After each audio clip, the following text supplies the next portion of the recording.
Guyonan Miftah menimbulkan wacana agar semua ustadz pemberi ceramah harus punya sertifikasi Majelis Ulama Indonesia. Apakah menurut Bapak itu realistis? Apakah MUI setuju? Mengingat begitu banyak masjid 800, majelis taklim ada ribuan. Bapak Majelis Ulama setuju Kak? Saya ingin menyatukan persepsi dulu berkenaan dengan sertifikasi atau standarisasi, Bang.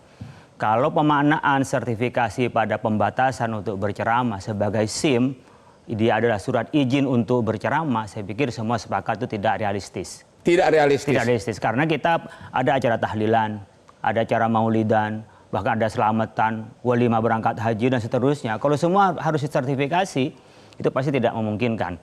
Nah, tetapi kalau kita bicara berkenaan dengan bahwa ada standar minimal dalam berceramah, dan itu bisa diukur dengan dua hal. Yang pertama adalah dirinya sendiri yang mengukur. Saya udah pantas kan jadi penceramah. Ya. Nah, kalau memang merasa nggak pantas, jangan jadi penceramah. Dia mendengarkan ceramah. Ya. Sama halnya dengan orang yang baru belajar Islam, baru insaf.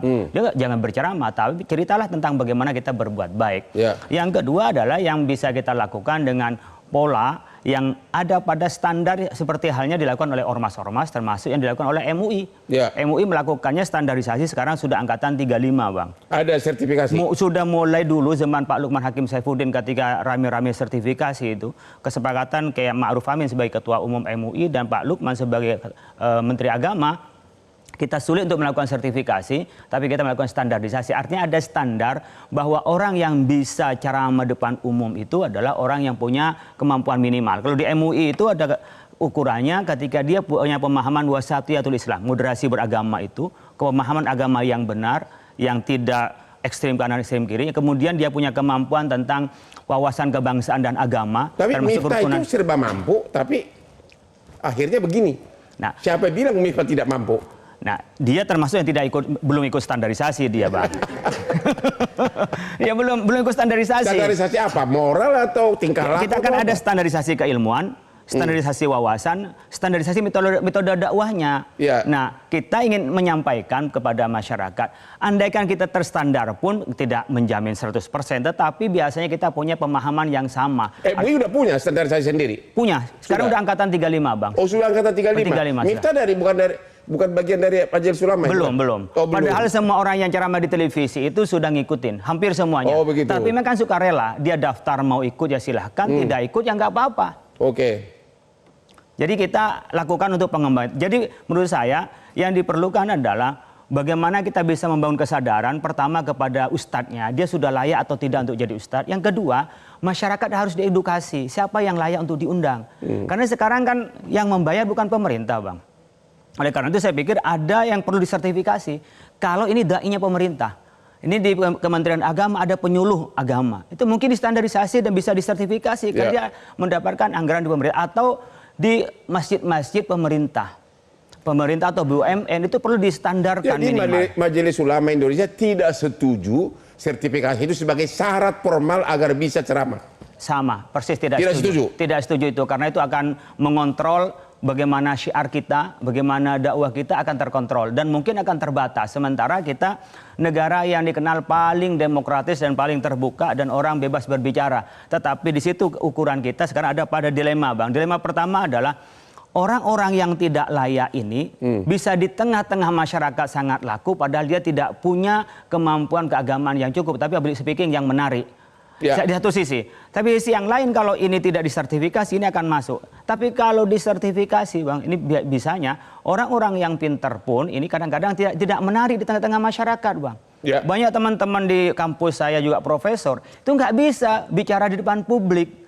Dia harus memaintain masyarakat tuh tidak banyak yang bisa, Bang. Sehingga kadang-kadang di tengah masyarakat untuk menghidupkan suasana, dia tuh kehabisan bahan, bukan bahan yang diceramahkan, tapi menghidupkan suasana, kadang-kadang bercanda itu. Dan masyarakatnya juga perlu edukasi agar mereka mau menerima dengan yang lebih baik. Terima kasih Pak Nafis dari Majelis Ulama Indonesia. Pak Ahmad, Anda setuju bahwa agar bisa ceramah harus ada sertifikasi? Saya kira kita tidak perlu kembali ke zaman lama ya. Orde Baru kan melakukan sertifikasi siapa orang yang bisa berceramah. Saat ini kita udah masuk ke era demokrasi. Jadi tidak setuju? Saya kira kita tidak perlu. Karena? Alasannya begini, seorang dai, pendakwa, pendeta, siapapun itu yang mengajarkan agama itu sudah diatur dalam konstitusi sebagai kebebasan beragama. Ya. Jadi mereka ini, pendakwah ini, dai ini punya otonomi. Dan otonomi ini kan juga di backup juga dengan keyakinan dari keagamaan, misalkan Islam, inda akramakum indallahi atqakum. Yang paling mulia di sisi kamu adalah yang paling bertakwa. Ya. Dan yang paling bertakwa itu Tuhan yang tahu, dan yang bertakwa itu dia akan mengajak orang lain untuk ikut jalannya dia. Jadi ini satu hal yang sebetulnya diatur oleh konstitusi Tapi kita. kenyataannya terjadi kasus Miftah. Gimana itu? Kalau kita melihat kasus Miftah ini, kita harus melihat kasus sebagai kasuistik. Kita nggak bisa bicara general. Oke. Kalau kita bicara Gus Miftah misalkan, kita mengenal sejarah perjalanan dakwahnya. Emang dakwahnya cukup unik. Dakwah di gereja, dakwah di klub-klub malam, dan mereka di klub malam. di dalam arti mengajak orang untuk sadar gitu. Dalam arti ini unik ya. Saya ingin mengatakan bahwa Gus Miftah ini unik sehingga dia menggunakan juga bahasa-bahasa yang unik. Hanya saja ini kan kalau kita lihat kronologis ya, Bang. Ceramahnya Gus Miftah itu tanggal 20 November. Kemudian viral itu kira-kira 4 Desember. Jadi ada time lag, dalam arti mungkin di komunitas saat itu apa yang disampaikan oleh Gus Miftah tidak bermasalah. Tetapi Gus Miftah dan para dai yang lain harus menyadari sekarang ini di era teknologi. Begitu dia di setel di komunitas yang lain, di setel dalam ruang yang lebih besar lagi, ini kemudian menjadi satu kontroversi. Jadi bagaimana cara mengontrolnya agar jangan terjadi lagi Miftah yang lain? Ya, ini yang ingin saya sampaikan bahwa seorang pendakwa, dai, pemuka agama lain manapun yang kemudian tidak menyadari bahwa sekarang di dunia teknologi seperti ini, dia akan kena terjebak seperti Gus Miftah. Oleh karena itu perlu penyadaran bahwa mereka itu hidup di ranah yang sudah global, sehingga narasi-narasi yang disampaikan tidak lagi bersifat tergantung konteks sosial dan budaya masyarakat itu, tapi dia harus bersifat universal. Dan saya kira ini harus diperhatikan, dan saya setuju kalau ini bukan dibuat sertifikasi, tapi dibuat pembinaan berdasarkan organisasi keagamaan yang diikuti masing-masing. Ya. Misalkan negara bisa melibatkan NU, misalkan Gus Miftah adalah bagian dari keluarga besar Nahdlatul Ulama, komunitas PBNU lah yang kemudian memberikan pembinaan kepada beliau. Begitu juga dengan Muhammad dan sebagainya. Lantas bagaimana mereka-mereka yang tidak tergabung dalam organisasi keagamaan?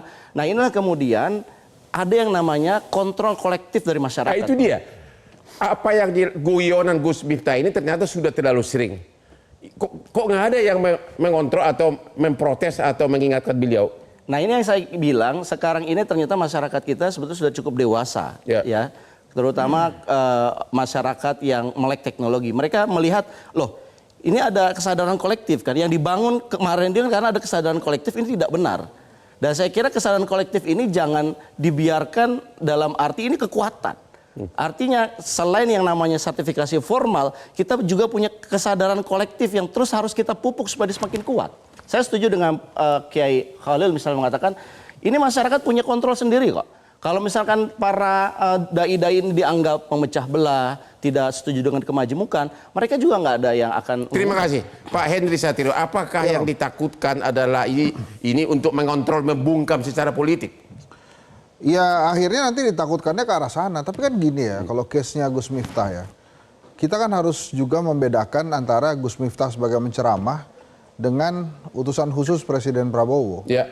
Menurut saya, case Gus Miftah ini mencuat karena dia ada label lain. Ya. Utusan khusus Presiden Prabowo. Sehingga pada saat dia menyampaikan kata-kata tidak pantas, itu ranahnya langsung dihubungkan dengan karisma dan wibawa Presiden Prabowo. Ya. Kenapa saya katakan demikian? Tadi kan Bang Hotman sudah mengatakan, sebelumnya nggak apa-apa. Jadi memang begini Bang, penceramah itu kadang punya komunitasnya sendiri-sendiri. Misalnya Bang ya, saya bicara di komunitas Kenduri Cinta. Ya. Itu kita punya bahasa sendiri Bang. Mungkin beberapa hal yang lucu atau kocak ya di komunitas tersebut diterima lain. Jadi Anda mau mengatakan guyonan Gus Miftah itu dapat dibenarkan sesuai dengan sikon dan tempat? Ya kan selama ini kan, tadi Abang menyampaikan, selama ini nggak apa-apa. Karena memang komunitasnya menerima itu. Saya pernah syuting sama beliau. Nah itu dia, komunitasnya menerima itu. Dan dianggap biasa-biasa aja. Tapi pada saat dia memegang label lain, itu ternyata jadi masalah. Nah menurut saya yang tidak disadari oleh Gus Miftah. Jadi kontrolnya gimana coba? Anda tidak setuju sertifikasi? Nggak, kalau itu nggak setuju.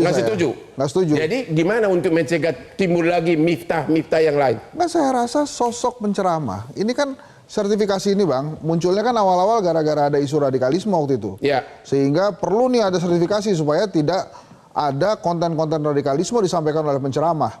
Kemudian kan isu itu hilang, sehingga apa yang dilaksanakan oleh MUI selama ini ya berjalan aja sedemikian mestinya gitu ya, jalan-jalan aja. Nah, saya kembali lagi, bagaimana mengkontrolnya? Itu Bagaimana? Kontrolnya itu ada di komunitas, Bang. Pada saat dia melanggar aturan komunitas itu, pada saat dia melanggar komunitas di masyarakat itu, pasti dia tidak akan dipanggil lagi.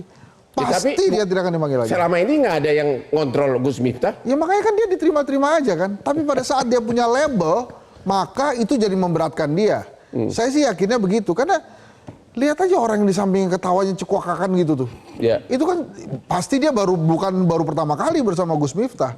Dan beberapa peserta yang lain kan juga ketawa. Hanya memang pada saat dia menyandang label utusan khusus Presiden Prabowo dan muka Pak Sun Haji waktu itu yang membawa ST itu sangat memelas, itu kan menimbulkan rasa empati. Jadi Anda mau mengatakan hanya karena label dia sebagai utusan khusus presiden makanya disorot gitu?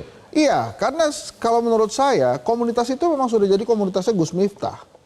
Tapi jadi, pantas sih nggak goyonan seperti itu? Ya nggak pantas, Bang. Tapi lagi-lagi kan saya bilang, pantas tidak pantasnya itu sangat tergantung dari komunitas yang menerima. Setiap komunitas itu berbeda-beda. Dan setiap komunitas misalnya nih Bang ya, yang lucu cuma sampai hari ini oke-oke aja dan banyak didengarkan siapa? Gus Baha misalnya. Terus kemudian UAS misalnya. Itu kan kita dengerinnya juga enak-enak aja. Karena kita berada di komunitas itu, kita mau maklumi dan dengar. Setuju nggak goyonan Gus Miftah terlalu ekstrim? Terlalu ekstrim, Bang. Terlalu kan? Terlalu ekstrim. Buat orang-orang yang tidak berada di komunitas itu, gitu ya. Kaget. Malah ada yang bilang karena kurang cantik jadi apa? Aku lupa itu. Oh iya itu Bang, saya nggak mau ngomong, ntar saya yang diprotes lagi. Karena kurang cantik cocoknya aja. Kalau dia cantik jadi apa itu? Ya itulah. Aku nggak berani ngomong. Iya, kalau Abang kan punya imunitas, saya enggak. Oke Kang Maman, sebentar lagi akan minta pendapat apa? 3 dari narasumber ini menentang usulan Bapak untuk sertifikasi. Temu lagi di Hot Room.